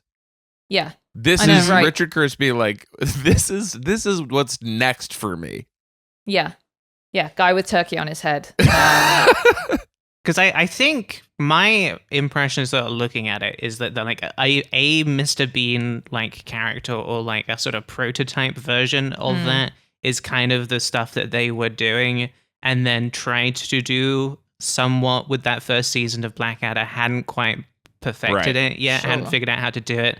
Let's sort of change that Blackadder character. And now that we've got all of these years of experience behind us, now we can finally fucking get Mr. Bean right. That's right. kind of the feeling that I have about that. He's making some Bean faces in season 1. Totally. Like seasons 2 through 4, he's just sneering the He's entire yes, absolutely. rest And of the he's run. really fucking good at it as well. He's great. He's so good great at that, too. like that other side of Rowan Atkinson. If you've just seen Mr. Bean, it's like a completely different guy, and he is really good at that. He did give up writing on the first season, and then that second one onwards is when Ben Elton comes in, and so it's Ben Elton and Richard Curtis writing that together, and that's what happened. That's what happened, and that's our what I catchphrase know. on this show, That's and that's what happened. And that's, guys, and that's what happened. And that's what happened. Libby, what's I don't your know. favorite season? I was thinking about this. I think it's the 3rd season because Okay. I just adore Hugh Laurie as the idiot He's so Prince great. Regent. So yeah, so Hugh much. Laurie is George the Fourth. Yeah. Is that sure. right? He's George Yeah. the Third's son. His name is George. George III is the one Sounds that what lost England to America, right? Yes, that's right. Yeah, so George IV. Yeah. And Stephen Fry is also in at least seasons 2 through 4 Yes. as Lord Melchett, who Well, initially so- is just like the main dick rider for the Queen, Uh-huh. and then Mhm. becomes that for Hugh Laurie's character, I think. In season 4, yeah. In season 3, I think he only appears as the Duke of Wellington in one episode. Okay, got it. But yes, Stephen Fry and Hugh Laurie are both in all, and I do like how they appear differently. They're all in all seasons. I love Lord Flashheart also in seasons Yes. at least 2 and 4. Rick Mail, Rick who Mail. is just fantastic. That's the guy that goes boom, boom, or something to that effect. Correct. And it actually turns out in season 3, I believe, that Lord Percy was Lord Flashheart the whole time in disguise. And I don't remember remember being this very at all. unsettled by that revelation that like he takes off his Lord Percy disguise and it was actually Rick Mail's character. I don't remember And he- that at all. I'm having a well, Mandela never effect seen it. moment, and I'm going to have to go and watch the whole thing again so that I can experience what you're talking about. Fantastic. But I'll say to fantastic me, stuff, man. it was season 3. It was a little like, even as a kid, season 2 is Elizabethan. I'm like, I kind of know what this is. Got it right. Yeah, Shakespeare-ish. Like you're saying, Charlotte, season 3 and the like French Revolution of it, Mhm. and like it's Georgian. It's Georgian Yeah. England. Mm-hmm. Mm-hmm. We don't have that over here. That don't whole have just like Georgian England. We don't have broad that. period of history. It just sort No. of like blends together as just like old England, but not that old England. It's pre-Victorian, right? Yeah. And so like Victorian, Sure. we know. Elizabethan, we know. Georgian, we don't have that. Hayes, can I tell you a secret? We don't have that either. You don't we only have have that it through either. Blackadder and through occasionally you see a nice house in an old town like Leamington or Bath and someone says that's Georgian That's and you Georgian. I was say going to say, Of I course, know it's Georgian. growing up in Bath, so everyone would point at a building and be like, "That's Georgian," right. and But- that's what I knew it from. But it's Yeah, not exactly. an idea of like the incarnation of the court at the time, the way Absolutely you not. do have for other periods. Well, and also history class to me. Yeah. Like, look, let me tell you, they missed a lot of big stuff in history class when I was growing up, and I would say that we definitely learned about Henry VIII chopping wives' heads off. We definitely learned about stuff starting in the 20th century, but basically anything through it's like 18th and 19th centuries. We did not learn a lot of that. We did the Industrial Revolution, which was important, but we never was a learned big about one. the politics of it. Never knew anything. I don't know at all the process by which the monarchs like lost power gradually over those centuries, and it sort of became much more Parliament's power. I don't know shit about that. I don't know shit about fuck, honestly. Right. And that Kinda what is like a posh real person would say to kind of Mm-hmm. give yourself kind of They try should and make fit a in. Blackadder about that, so that you will know what it about Yeah, that they time. should. Yeah, they make a should. Blackadder about it. Yeah. See, for example, Disraeli, that's a word I've heard. That's Sure. a name I've heard. Don't really know what his deal was. Right. Don't know if he was good or bad. Crucially, because that's the most important thing to know is whether I'm canceling him or not. So yes, to answer your question, I think most people in the UK, certainly of my generation, if they knew anything about George in England, it's because of Blackadder. Are there any lines that stand out to you in particular? Oh, golly. There were definitely things that I said. And I remember a key one is because, I was watching this very young. I remember we got these VHS sets when I was like, I don't know, 7 or 8 maybe. And I watched them over and over. And there is a joke in season 3 when they are talking about Pitt the Younger. And there is a sort of running There's joke so because many obviously jokes like that. I know. And also, I only knew about Pitt the Elder in The Simpsons when they do the Pitt the Elder joke, which is Barney fighting with the member of the softball team, Lord Palmerston or Pitt the Elder being the best Prime Minister of England. I only knew who that was because of fucking Blackadder. Anyway, there is a joke about Pitt the Elder and then Pitt the Younger and then Pitt the Even Younger. And then Blackadder is continuing on. He's like, oh, and who's this? Pitt the Even Younger, and then he says Pitt the glint in the milkman's eye, which is obviously meant to imply that he's just been conceived because the mother has fucked the milkman, and I, not understanding this, repeated it to my mum and Nan, and I said something about me being the glint in the milkman's eye, and they were like, oh no, oh dear. Because I basically just said that my mum had shagged the milkman, and that's where I came from. So that's the one I remember. That's really good. Do you remember what color each of the seasons were in the box set? Oh, great question. I want to say that the cover, I mean, maybe different, but I want to say that the cover of the fourth season was like maybe blue and red. No, you're already so far off. First season was yellow, second was red, third was blue, fourth was green. Green like army. Okay. Army. Green like army. That makes sense. The line I remember, Yes, really quick. So season 2, one of the big arcs is Blackadder has a servant who her name is actually Kate. I forget what name Bob. she goes by Bob, of course. Yes, Bob. I just watched this one. Hello, Bob. Bob. She's clearly female, but you're like the idea is that she is posing as a man because to like help her dad or something. It's like one of those things where the story should actually be about her, but like instead it's about these dumb people. And when Blackadder realizes that she is a woman, like there's a love story between them. Like they fall in love and they get married in the last episode. Yes. They're getting married. And Baldric is a bridesmaid, I believe, which is the setup for this joke, which is Lord Flashheart. Then, Blackadder's very excited that he has asked Lord Flashheart to be his like maid of, to be his best man. And Lord Flashheart is not going to show up. And then he finally comes and immediately seduces, in like 10 seconds, seduces Kate and takes her away.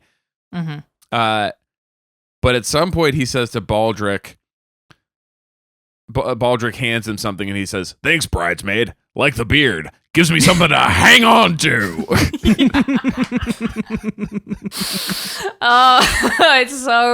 It's so good. And the way that, I mean, I adore Rick Mayall. I absolutely You guys love Rick this guy. Mayall. I only saw him as that. And he's great at it. He only shows up for a couple episodes. I hated him and I hated that he took away. I was very invested in this relationship. Right. Of course. I'm with you on that. Like, there are many episodes that I, as a kid, even though I loved it, struggled to watch because you are watching really bad stuff happen to, Blackadder is a bad guy. Part of the long tradition of British shows centering on people who are openly horrible, including Mr. Bean. He's a bad guy and you shouldn't want him to win, but you do, or at least, I've always had this problem with farces, like episodes of Frasier, or even where like something terrible is going on and everyone is getting it wrong and no one will just talk to each other and reveal the misunderstanding or whatever. And so like the one, for example, where Samuel Johnson's dictionary is left at the Prince Regent's and they think it's been burned. And so they have to stay up all night trying to rewrite the dictionary. That one caused me a lot of anguish because it even ends with Baldric burning the manuscript of the dictionary, which it turned out they hadn't even burned, but they thought they had. And then he just chucks it in the fire. And I hated that because I was like, oh, man, that sucks for them. What did you know Rick Mayall from? Like what? Because I know he died young-ish, right? Like I remember when he died, like people were like, "Oh my god!" Yeah. Okay. But what was he like known? Because I know everyone's like, "Oh my god, Rick Mayall," but he's someone who we didn't quite get here either. Yeah. Well, I knew him mainly from and this is kind of a deep cut, but a British children's show called Grim Tales. Okay. And it was a combination of him just reading these stories, sitting in a like a sort of, he was in this weird ratty dressing gown and pajamas, and he would read these stories, these like classic children's tales, grim tales basically. And then they also had these weird stop motion animations and stuff, and it was fucking sick as hell, and it was great. And he did the funny voices. I would do voices that he had done like throughout my child. When you just like do something that a funny person does when you're like 7. Yeah. Oh yeah, I did Austin Powers. Yeah, exactly. It was Austin Powers to me. How was your Austin Powers? Yeah, let's hear it. I can't do it now. I come dominated tennis camp in 1998. The instructors would be like, come over here, and like, and to another instructor be like, okay, do it, and like they would like show me off to the other people at camp. Wow! I think it helped that I was a little kid talking about how the Swedish penis enlarger pump wasn't mine. Yes. And I was going to ask you what your bit was. Yeah. It was the honestly it's not mine. That was my access phrase. Really is my bag baby is a great joke. And that's when you caught the podcasting bug, I guess. I think so. When you realized how wonderful it is to make people laugh. I think so. Rick Mail was Drop Dead Fred, I guess, a movie that I never saw. And I confuse it with Dead Man on Campus, to be honest. But the other big thing he was in was Bottom, which is a British sitcom about 2 disgusting men living in a flat together and getting up to disgusting things. And it was very funny. That was the thing. I knew Rick Mail as someone that my mum really loved because she loved the young ones. So that's kind of all I really knew. Oh my God, of course. Him. People talk about the young ones. That's the big one. As far like I have not really seen much of it, and the stuff I have seen was a long time ago. Yeah, we need to have some. We need to have some really fucking old guy on to talk about the young ones, because even people of our generation haven't really seen it, and we're old as fuck. Have my mum on, I guess. Yeah, that's great. Yeah, let's have your mum on. Yeah, we'll talk to her about the. And young that ones. was Ben Elton too, huh? In the tradition of I think so. all of TV being 2 people. Yep. Well, Charlotte, what do you think? Do you think it's time for us to rate Blackadder on our supermarket tier list? Well, we can rate Blackadder. But I feel like in order to do that, I should tell you what I think of Blackadder. I was hoping you would just sort of not tell me, because I know what you're going to say and it's going to break my little heart. Okay, well, what do you think I'm going to say about Blackadder? You're going to say mostly what you said about Mr. Bean. Didn't really watch it. Don't really get it. I can see why so many people love it, but it's just not for you. That's what you're going to say to me. I'm not going to tell you that I don't think it's for me. Because I think unlike Mr. Bean, I would be interested. Well, here's the thing: I had to get a BritBox subscription to. Of course, you did. Watch. I had to re-up my BritBox subscription to watch some Blackadder in preparation. And I mean, listen, I watched the worst, the best, and the middleist, and the worst was not as bad as I thought it was going to be. The best was Fond Memories, and I was like, this is funny. I think it's so simple just to have one character whose last name is Darling. And so every time they talk to him, they're always saying, oh my God, Darling. That's really, really special. I think that's really, really good. Yes. And the Middleist episode, I was like, yeah, I get this. This is pretty funny. I do, and then the other thing is I felt like I was, I was obviously dipping in and I felt like I was missing context. I don't have a particular interest in watching the rest of the first season, especially knowing that first series was also like something that the people making it at the time were like, yeah, it's a bit messy and we don't really, I was watching a documentary this morning where Richard Curtis was like, I don't go back and watch that first season because I'm not sure I can handle it. But knowing that they got a chance to sort of like redo it from the second season onwards, I'm probably gonna dip back in. I don't have the like, I watched this as a kid. Sure. I sort of care deeply about these characters, but I think, for me, the show like that was having the VHSs of Faulty Towers. at my dad's. Oh, okay. right? Yeah, yeah. That's kind of my equivalent. And I remember trying to go back to Faulty Towers and thinking, this does not hold up, and I do not like this anymore. This is weird and bad and racist, and that's a shame, isn't it? Mm-hmm. So I like the idea of finding a replacement for that, of like, even if it's not something that I watched when I was growing up, I could be like, oh yeah, Blackadder, I now know that, and I can tell you what episodes is good and all of that. And I was surprised.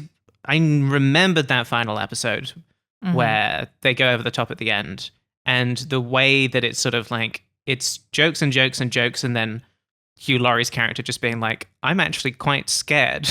And it's just it's so like, wrong foots you so much. Very and you're just like, powerful, how are you doing this in like a little sitcom? I know. A little British sitcom. Yeah. And when they go over the top, that set looks like shit.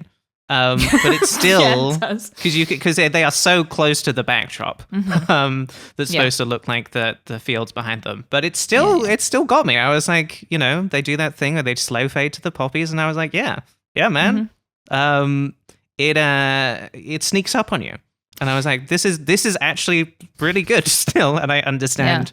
Why my teachers wanted to like force that on us when they didn't have anything else better to do, or just wanted a bit of a break from teaching a bunch of annoying children.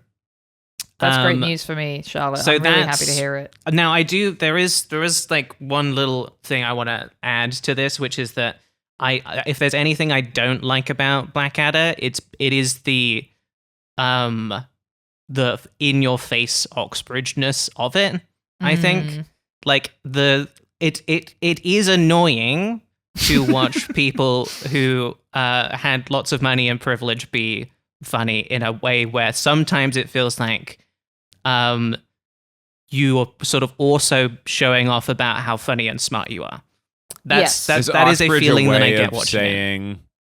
Oxford, is that like the town where Oxford is? Oxford and Cambridge. Oxford and Cambridge. Oh, you call combined. it Oxbridge. The guy. It's our version of the Ivy League, but it's just awesome. Yeah. Yes. Okay, that's cool. Yeah. So and Charlotte's posh for knowing that, of course. I am posh for knowing that for sure. Yeah. Libby's the one who lived next to Oxford and applied to get into it, if I remember. And what happened? And what happened when I did that? And you got so close, didn't you? I got so close. Oh, I got so close. You got so close. I don't think about it though. I actually don't think about it at all. And for that reason, I actually think it's fine that they went to Oxford and Cambridge because it's no big deal to me that little club gets to keep existing. I know what you mean, and it is very Oxbridge, and I was aware of this because my mum was like a big time socialist, and so when I was watching this, she was saying stuff like that. She was saying, "Yeah, these fuckers all met at fucking Oxbridge, didn't they?" And so I was aware of that, going, "Yeah, they did meet at Oxbridge." Anyway, I'm gonna go and play Pokemon. Right. And so that's definitely part of it for me, and I have to kind of contend with that. I have no fucking idea what the comedy scene in the UK is like these days. I would be surprised if it wasn't still, dominated by posh people, because everything is. But it's maybe a little different because of TikTok. I would have to imagine it's a lot of posh people who are getting better at pretending they're not posh. That they don't have that privilege. That's kind of my best guess. Yeah. I know maybe it's different. Again, I'm not in that world either. Sure. That. Hayes, did you pick up on any of that watching it? Did you feel like? Do you know what the fuck we're talking about? Do you know what's going on right now? I mean, for sure, but it's also kind of what everything was that we were getting, like Monty Python. Simpsons is filled that with too. Harvard They writers. come from, it's all footlights people, like. But I'm like the British stuff. I would say even more so was like from that, like the stuff we were getting was from that same like clique. So it didn't stand out within. It was just what British stuff was, Okay. Right. Yeah. Yeah, that makes sense. I will say, like, I do think if you're dipping back in, Charlotte, like season 2 is my favorite. I think just the characters. Yes. It's the standard version of, I think, Blackadder, Baldric, and Percy Miranda Richardson is so funny. Oh my god, she's so Nursey good. is crazy funny. Bernard. Her name is Bernard. Her real name Her is name Bernard. is Bernard. I did hear that. That's right. Patsy Byrne is that actress's name. She's unbelievable. Oh my god, sorry. We have to talk about the episode where his Protestant aunt and uncle come and he has to convince them to leave the money to him in the will, and they've got crosses on their heads and really shoulders. Funny. Yes. Miriam Margolyes being an absolute being a slay, I think we would say. She's giving slaying. She's being a slay and she's giving slay. Tony Robinson, who plays Baldric, yeah. is so funny, and I don't think he was one of those guys. No, he wasn't. Not at all. No, they gave a lot of regular guy of stuff to. It's not just them gassing each other up. It's a lot of different types of comedy energies, especially in season 2. And yeah, it's that one I think is the best. I think I would agree. Well, that's where I would start this beginning of season 2 and just sort of work my way through that. But that's so how was that, Libby? Are you feeling better? I feel great. I feel I mean that's way better than I would have expected. Because just with the few episodes we've done of this podcast so far, I feel like any time we've done something where it's examining one of Libby's beloved childhood things, it has not necessarily turned out great for me. So this is a huge win as far as I'm concerned. I think we should rate it so that we can play my little game. Yeah, let's rate it. So we got to rate it on our British supermarket themed tier list system, with S tier being Waitrose, A being Marks and Spencer, B is Sainsbury's, C is Tesco, D is Morrison's, E is Asda, and F is Iceland. I'm just gonna say, Hayes, where are you putting Blackadder? Waitrose is the number one. The very top. Mm-hmm. Waitrose is the top. That's the top dog. I'll have to give it just. I think I'll give it Marks and Spencer. I love it so much, but I understand like it has flaws. It's not a flawless product, but even objectively, I do think it's an A level product. Yeah. All right. That makes sense to me. I am going to go ahead and say that it's in Waitrose tier. It's perfect. There's nothing wrong with it. Wow. Certainly, I would defend any joke made in it, even the ones I don't remember. They've all aged perfectly, I'm sure. Yeah, absolutely. Yeah, like anything from 1985. I think it's great. It might be in pretty safe territory because race is not something that exists in the show. No, truly. Not at all. It's just Zero. like it does not even close to come in my memory. It doesn't come up at all. Well, yeah. Now I sound pretty much even worse for everything I just said. But I think it's great. I love it. I've been happy to revisit it. Obviously, I'm not laughing at it maybe as hard as I was in 1997. Sure. But it's a funny concept. It's a funny show. The actors are amazing. Hugh Laurie in fucking season 4 when he goes on the date with Melchett in the dress because Melchett thinks that he's the starlet from the show, and he has to tell Blackadder that Melchett proposed to him and he said yes, and he bites the flowers sheepishly. So fucking good. And I'm going to be giving you my full rundown of all of the cross-dressing jokes and all of the times they cross gender lines and whether or not that was okay or not. And give you that. I'm assuming it's I'm going to actually be full curious marks. because my memory of it, like that, it is a joke, but it's very like I don't know. It's like to me, it was not making fun of it as much. Right. Yeah, it was definitely. I mean, it's interesting because Richard Curtis. I mean, this came up when we were watching Four Weddings as well. There's an interesting relationship with gayness in Richard Curtis stuff. Right. I feel like he must have had a lot of gay friends, because I feel like there's like there's a little bit more gayness around the edges than there would have been, I think, in equivalent. It's more stuff normalized in his stuff. At least yes. I mean, it did feel like that in Four Weddings. I was like, totally. I think the thing I said is it's like it's just woke enough to have like a queer couple as like central characters, but not woke enough not to kill one of them off. Yeah, Right. yeah. That's kind of where he's at. But Right. yeah. I am going to put it in Sainsbury's tier because I feel like that is where it makes most sense for me to put it at this point in my Blackadder journey. As again, someone who I definitely remembered a lot of the jokes from that last one because I'd seen it so many times and did remember that one fondly. So I'm happy that I went back to watch that. But I'm like, it's solid, you know? I don't, Totally. and I like that it's not perfect because I think it is cool that they sort of fucked up the first season and still got to make a bunch of it. And they like found a way to sort of work around that. I think that's nice. So for me, it's Sainsbury's. Wonderful. Well, I think that's very fair. Let's play my little game. So this game didn't come up with a name for this one, but obviously, like we talked about, Blackadder is a very Oxbridge thing. And of course, our guest went to America's Oxbridge, which is Harvard. Finally, someone mentioned it. Finally, someone is talking about how clever you are. Did you like that I didn't put that in the song? That I mentioned the degree you got just been at Harvard, waiting. but not that you went there? That's like to say that I got a degree in social studies and not say that it was from Harvard is Huge mortifying. Gift. No. Like social studies. Maybe you don't understand this. Social studies here is something you take in 5th grade. It's like it's a very embarrassing name for like something that you studied in college. So it's not like sociology. No. Or is it? No. So you got a degree in civics. Yes. It's exactly like that, but more like babyish. Social studies is where you learn like that we have 3 branches of government and stuff like that. Yeah. I mean, look, hey, some people go to Harvard and they're not really there to study. They're there to drink. And that's what our game is about.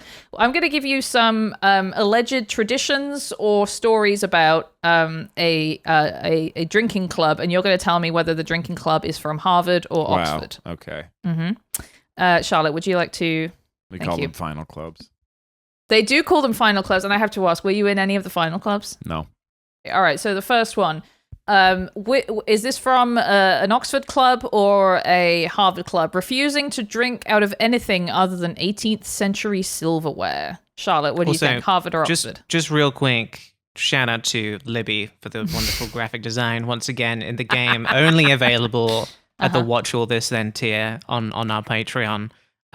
It's the way Boris that Boris Johnson is pursing his lips around that wine is so funny. Is Frasier canonically... Was he in a final club? I actually don't. This is interesting because I don't know. I know he went to Harvard, but it seems like he would have mentioned it if he were in one. I'll have to check the transcripts because I'm sure it's mentioned in Frasier, if not in silverware. Huh? I could see that being something the PC, the porcelain, did. That's I think the only one that would qualify. Pewter is definitely like a New Englandy thing. I'll say Harvard. Okay, Charlotte. The other one is Oxford, right? I think it's Oxford. I think it feels simple that the old place that they drink out are old stuff, and I just want to say it's the first one. I want to go sort of straightforward on it. How old do you think Harvard is? Harvard's really old. 100 years old. But that's why, like, the fact that it's 18th century, Harvard is older than that, but that seemed to me a little too new for Oxford. Yes. Sure. Well, actually, Charlotte is right. This is Oxford. This is a club called the Loader at Christchurch, which is one of these new money clubs. Christchurch was founded by Cardinal Wolsey from Wolf Hall, what we talked about. Yeah. But then they renamed it because it was Cardinal College, and then they made him rename it. Yes, they only drink from 18th century silverware, which is very cool, I think. All right, this is the next one. Wearing neckties or rings with images of pigs. Is this a Harvard club or an Oxford club? That's the PC, the porcelain. PC. At Harvard. Okay, well, I guess I get to just piggyback off that, which is good. You do. So to speak. Piggyback. Mm-hmm. Exactly. Pig So to speak. on ring and tie. Did you know anyone in PC? I know some of my dear friends. Mm-hmm. Okay. Interesting. Yeah. Yeah, it is. This is the Never the got to go in. That's Porcellian? one, like others Yeah. have parties. The PC, you only Yeah. get to go in the bike room, and you're not allowed anywhere else inside. Only The bike room. only the members can go deeper into the building. The Roosevelts were members. Yes, this seems to be maybe the oldest one, and allegedly the name comes from a guy had a pig at some point. Yeah, One of the guys that's had a how pig. a lot of these things get named. All right, here's a clip from an article. Some years back, a wealthy industrialist who had belonged to the blank as an undergraduate was enraged when his son was not elected to the club. Storming up to blank in his Rolls Royce, accompanied by a coterie of servants, the disgruntled alumnus marched into the club and repossessed all the curtains and rugs that he had given the club. Is that Harvard or Oxford? I think I'm realizing I should really just go first on all of these. Yeah, Like, because, you didn't go to 'Cause- either of these, did you? exactly, because I I'm didn't a either. dumb bitch who didn't go to university. So Yeah. Mhm. I'll just roll the dice on all of these, or flip the coin, as it were. Mhm. I want to say that this is a Harvard one. Okay. I don't know. The Rolls Rolls Royce. I don't is- know. It yeah, just it's it's just giving me confusing me. just giving me a Harvard vibe. I don't know, man. Industrialist. I'm gonna say Oxford. Fascinating. No, this is the Spee Club That at is Harvard. the Spee. What do you know? Yes. I got that actually from the Crimson itself. An article from 1965. So that's an old ass story. I think Had it's a very great funny. conversation with a Kushner at the Spee. No, come on, not that one. not that one. A different The one, other because I one. don't think there are the other one. The one that what is it, like founded Glossier or something? Or that maybe that was his wife. His wife is Carly Kloss. Yeah. That's right.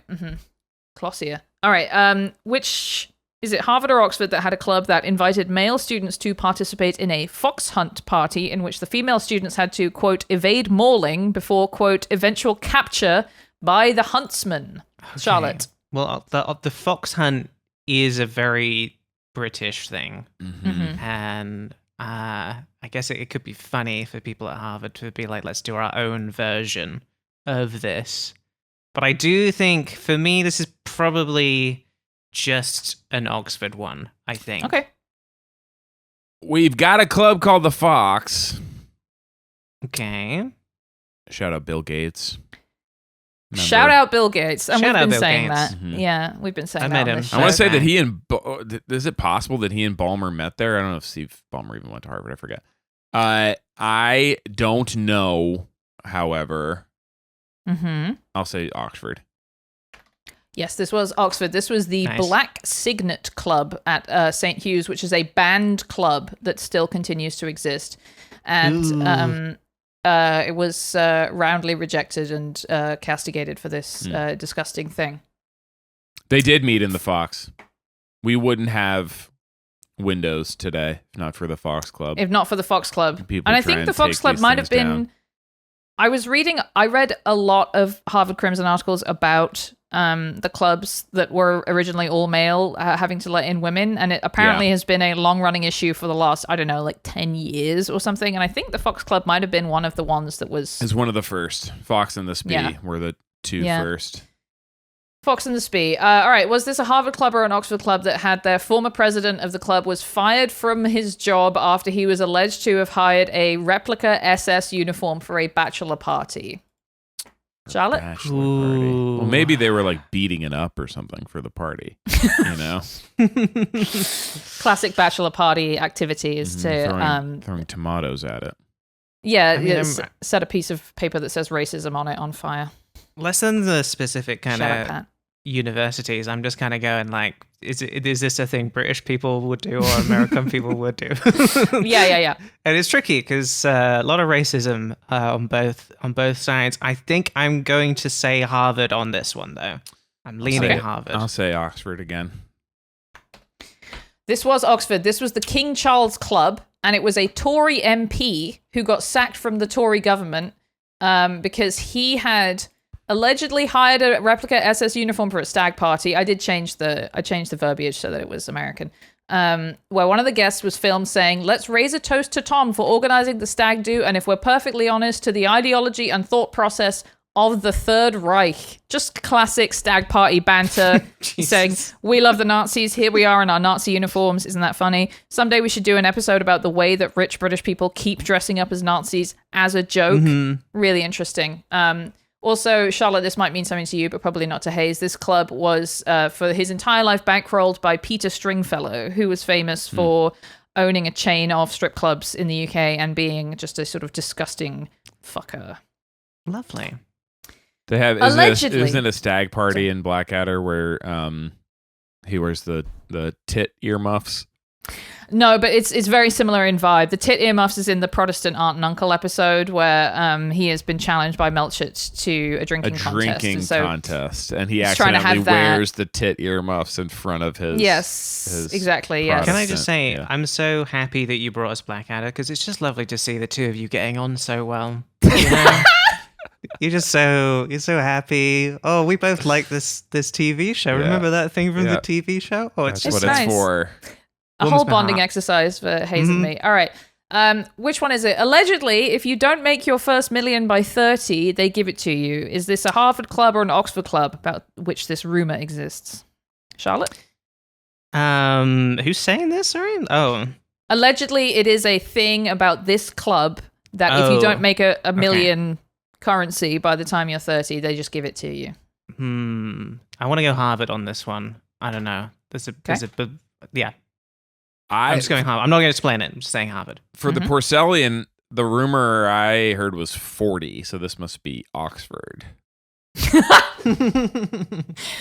Scumbags. No, yeah, this was Harvard and it is the Porcellian Club. And the articles that I read said 30, but maybe it's been updated for the millennial struggle, how hard it is being a millennial, making money as millennial.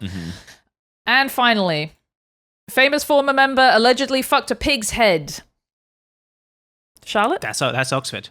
Gotta be Oxford. And it was the Prime Minister, I think. Black Mirror and all that in it. Yes, Yeah. that's right. That's right. It was David Like Cameron, Miranda. and he allegedly, when he was a member of the Piers Gaveston Society, which is a really interesting society because there's a whole thing about how Piers Gaveston was like a guy who was like possibly the boyfriend of like, I don't know, Edmund the First or something, like a long ass time ago king. And there's a lot of sort of weird, like, sort of, I don't know what the word is when guys guys who are ostensibly straight pretend to be gay in a way that where you're like, what is exactly the thing you're doing here? Is that, are you okay? You know, that whole thing. Anyway, there's a bunch of that with the Piers Gaveston Society. Well, that was my game and Charlotte won. So it seems like maybe Hayes didn't go to Harvard at all. I guess I didn't. Yeah. Or I maybe guess you wasn't. didn't. So smart. I was didn't sort of go a to towny Harvard then. presence there. Oh, I Great hate game, townies. Libby. Thank you. Wonderful game. And Hayes, thank you so much for coming on the show. Got anything you want to promote there? Podcast is called Hollywood Handbook. I made a note to myself to remember the URL of our Patreon. Let me see what that is. Is it patreon.com/Hollywood Handbook? Let's Yes, see. that's what Nice. it is. Yep, that works. Hollywood Handbook. Yeah, that's the And one. it looks like you guys are doing pretty well on there. So We're maybe doing okay. We do show our financials, unlike Doughboys. It was meant to be a response to Doughboys not doing it, and now I wish we weren't, but it's too late. I think any minute now they're going to fold and they're going to start doing it. And then we can and stop. it'll all have been worth it. Yeah. But yes, that's right. That's right. Mhm.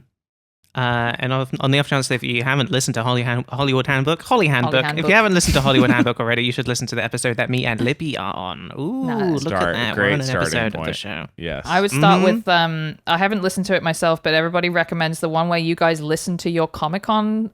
Is it Comic-Con or some comedy We festival? did a horrible live episode at Comic-Con, and so we did one the next day where we listened through and did a commentary on it and how good it was. I think a wonderful commitment to the bit there. I really respect that. Thanks. One day I'll go back and Thanks. listen to Thanks that. so much. Yeah, go listen to that. Well, speaking of remembering your Patreon link, I did write mine down, even though obviously it's just patreon.com/what's all this then. If you want to listen to all episodes of the podcast without ads, if you want to listen to the bonus episodes every single week, the finest episodes, and you can get video as well on all episodes. We're also at What's All This Pod on Blue Sky and Instagram. And if you want to send us an email, if you've got an idea for a British Thought of the Week, or you just want to say, oh, that was nice, that podcast that you did, oh, I like that, it's whatsallthispost@gmail.com. And that is the end of the show. Thank you, Hayes, for coming on our show. Thank you. Thank you. Bye-bye. What's all this then? What's all this then? What's Mr. Bean